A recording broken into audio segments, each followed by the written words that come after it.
দর্শক, ইরানের পরিস্থিতি এই মুহূর্তে বেশ অদ্ভুত এবং গুরুতর হয়ে উঠেছে। ইরান জরুরি ভিত্তিতে পারস্য উপসাগর এবং অন্যান্য জায়গায় তাদের নৌমহড়া অর্থাৎ নেভির যে অনুশীলন তা শুরু করে দিয়েছে। এখন ঘটনা হলো, আমেরিকার যুদ্ধজাহাজ এবং ড্রোন ঠিক সেই জায়গায় চলে এসেছিল যেখানে ইরানের জাহাজগুলো ছিল। আর এর প্রতিক্রিয়ায় ইরান আমেরিকাকে সতর্ক করে বলেছে যে এটা আমাদের পক্ষ থেকে প্রথম এবং শেষ ওয়ার্নিং। এবার যদি আপনাদের যুদ্ধজাহাজ কাছাকাছি আসে তাহলে আমরা সেগুলোকে উড়িয়ে দেব।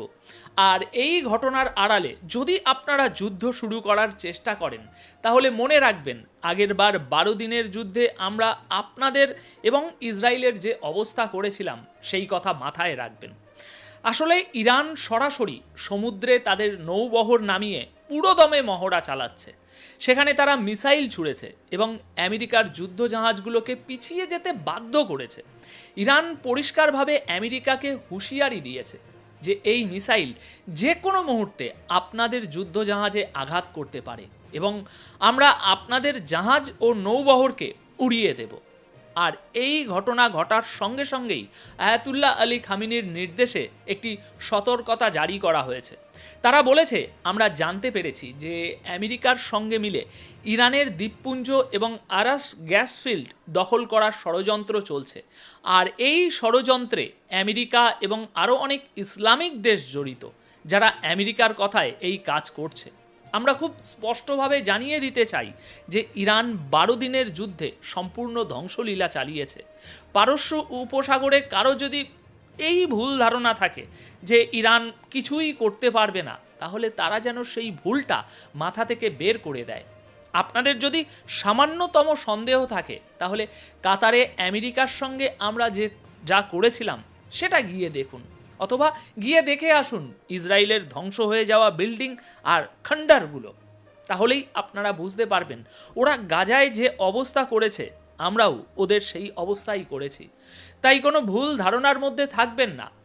আসলে দর্শক, সমুদ্রে এমন কিছু ঘটতে চলেছে যার জন্য ইরান জরুরি ভিত্তিতে এই মহড়া শুরু করেছে।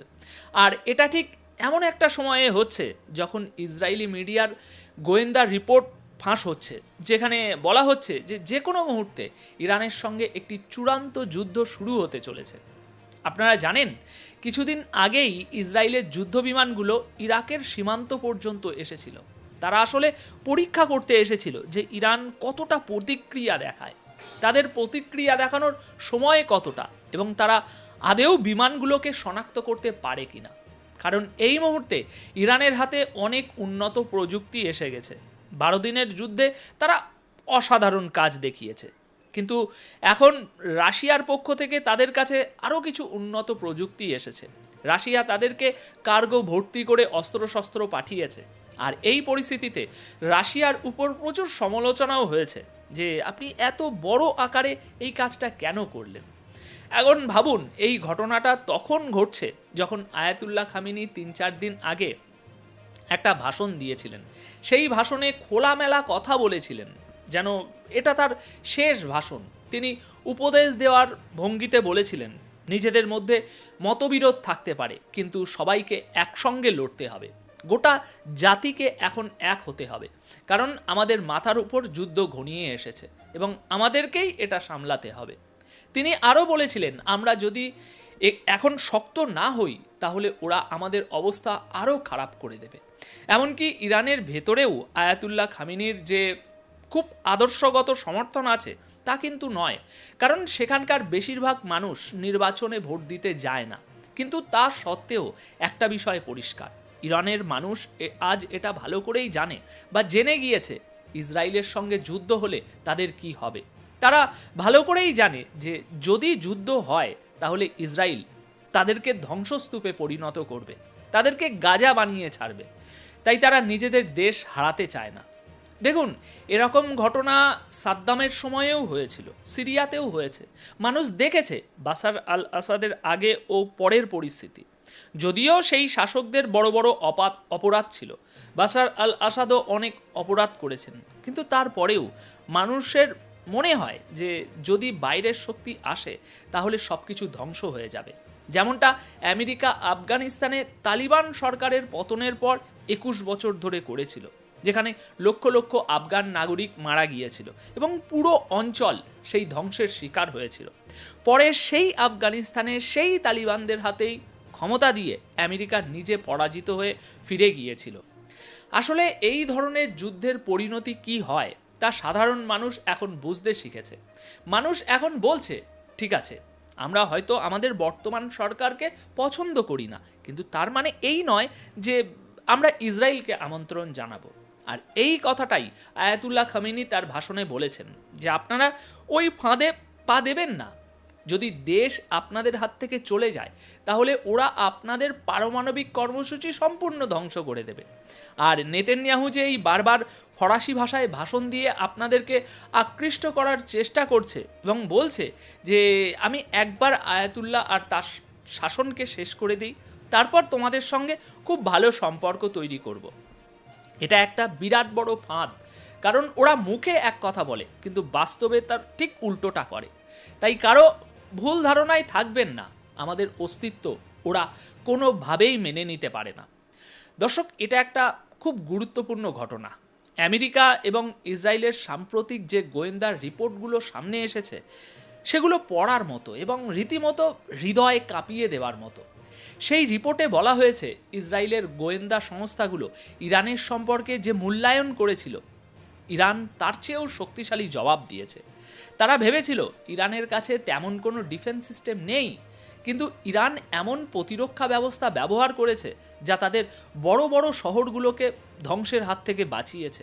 আর তার বদলে ইরান আমাদের উপরে যে হামলা চালিয়েছে তা ছিল অত্যন্ত ভয়ঙ্কর এবং আমাদের সমস্ত প্রতিরক্ষা ব্যবস্থা ব্যর্থ হয়ে গেছে।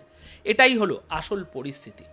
আর এখন ভাবুন, এই 12 দিনের যুদ্ধে ইরানের একটাই বড় সমস্যা ছিল যে তারা দেশের ভিতরের বিশ্বাসঘাতকদের নিয়ন্ত্রণ করতে পারেনি, যার কারণে তাদের বেশ ক্ষতি হয়েছে। আর ঠিক একই পরিস্থিতি আবার তৈরি হতে চলেছে। তবে এই মুহূর্তে যা পরিস্থিতি তাতে একটা বিষয় পরিষ্কার, যে ইরান পুরো বিষয়টার উপর কড়া নজর রাখছে। ইরানের অবস্থা বেশ গুরুতর এবং তাদের সেনাবাহিনীও হাই অ্যালার্টে আছে। আমেরিকার রিপোর্ট অনুযায়ী ইরান এই অঞ্চলে প্রায় 2000 মিসাইল নিক্ষেপ করতে পারে, আর সেরকম হলে যে কোনো কিছু ঘটতে পারে।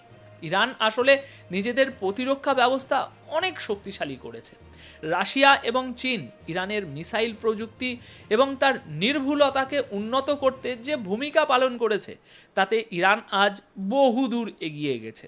তাদের কাছে এমন মিসাইল আছে যা বিশ্বের কোনো শক্তি আটকাতে পারবে না, অর্থাৎ সেগুলো সরাসরি লক্ষ্যবস্তুতে গিয়ে আঘাত আনে। আর গত কয়েক বছরে এর উৎপাদনও অনেক বেড়েছে। ইরানের অর্থনীতি হয়তো এখন খারাপ অবস্থায় আছে, কিন্তু তা সত্ত্বেও তারা টিকে আছে এবং যুদ্ধও করছে। যুদ্ধে তাদের অর্থনীতির অনেক ক্ষতি হয়েছে, কিন্তু তারপরেও তারা লড়াই চালিয়ে যাচ্ছে। আচ্ছা, এবার আসুন আসল কথায় আসি। মূল কাহিনীটা হলো, আয়াতুল্লাহর জীবন অত্যন্ত মূল্যবান। যদিও মানুষ যে কোনো সময় এই দুনিয়া ছেড়ে চলে যেতে পারে, তার জন্য মিসাইল, বোমা, গুলি, হামলার প্রয়োজন হয় না। কিন্তু পরিস্থিতি এমন যে ইরানের সুপ্রিম লিডার তার উইল এবং সমস্ত নির্দেশ একেবারে লিখে রেখেছেন যে যদি তার উপরে হামলা হয় তাহলে কি করতে হবে। অর্থাৎ পরিস্থিতি অনেকটাই পরিষ্কার। ইরানের মিসাইলগুলো এই মুহূর্তে ইসরায়েলে আক্রমণ করার জন্য সম্পূর্ণ প্রস্তুত। অর্থাৎ ওদিক থেকে হামলা হলে এদিক থেকেও পাল্টা হামলা হবে। আর ইসরায়েলকে এবার খুব সাবধানে পা ফেলতে হবে, কারণ ইসরায়েল ইরানের অনেক বিজ্ঞানীকে হত্যা করেছে, অনেক ক্ষতি করেছে, কিন্তু তারা এই ভয় থেকে বেরোতে পারেনি যে ইরান যদি একবার সুযোগ পায় তবে তাদের পুরোপুরি ধ্বংস করে দেবে। নেতানিয়াহু যখন ইরানি জাতির উদ্দেশ্যে ভাষণ দিয়েছিল তখন তার উদ্দেশ্য কী ছিল? উদ্দেশ্য ছিল এটাই যে আমরা যখন হামলা করব তখন তোমরা রাস্তায় নেমে আসবে। কিন্তু ইরানের মানুষ রাস্তায় নামেনি। এই কথাটা ইসরায়েল আজ পর্যন্ত হজম করতে পারেনি। এমনকি ইসরায়েল ইরানে গোপনে সমীক্ষা চালিয়েছিল মানুষের মনোভাব বোঝার জন্য, এবং সেই অনুযায়ী তারা হামলা করেছিল। কিন্তু সেই পরিকল্পনা তাদের জন্য এক অদ্ভুতভাবে ব্যর্থ হয়েছে, কারণ তাদের সমীক্ষা অনুযায়ী মনে হয়েছিল যে সরকার পরিবর্তনের জন্য সাধারণ মানুষ রাস্তায় নেমে আসবে হামলা করলে, কিন্তু বাস্তবে তা হয়নি। এরপর ইরান যখন আরও 18 ঘন্টার একটা সুযোগ পেল, সময় পেল, তখন তারা ইট দিয়ে ইটের জবাব দিয়েছে। এখন মনে হচ্ছে আমেরিকা এবং তার সঙ্গীরা পারস্য উপসাগরের দিকে কোনো উস্কানিমূলক কাজ করতে যাচ্ছে, আর ইরান তার জন্য প্রস্তুত। যদি পরিস্থিতি আরও খারাপ হয় তাহলে আপনারা জানেন ইরান হরমুজ প্রণালী পুরোপুরি বন্ধ করে দেবে এবং এরপর আমেরিকার বিভিন্ন ঘাঁটিতে হামলা হবে। কাতারে আমেরিকার ঘাঁটিতে একবার হামলা হয়েছে এবং এটা বারবার হতে পারে। যেদিন হামলা হবে সেদিন খোলাখুলি হবে, ভয়ঙ্কর হবে, সব কিছু ধ্বংস করে দেওয়ার মতো হবে, যা তারা সামলাতে পারবে না।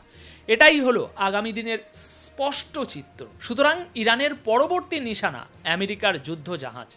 এখন দেখার বিষয় সেই নিশানা কবে পূরণ হয় আর পরিস্থিতি কোন দিকে গড়ায়। কিন্তু এবারে যদি যুদ্ধ হয় তাহলে ইরান আমেরিকাকে আঘাত করতে এক বিন্দুও দ্বিধা করবে না, কারণ আমেরিকার কাছে ইরানের এই মিসাইলগুলোকে আটকানোর মতো ক্ষমতা নেই। এখন দর্শক, শেষ করার আগে এই বিষয়ে আপনাদের মন্তব্য জানতে চাই।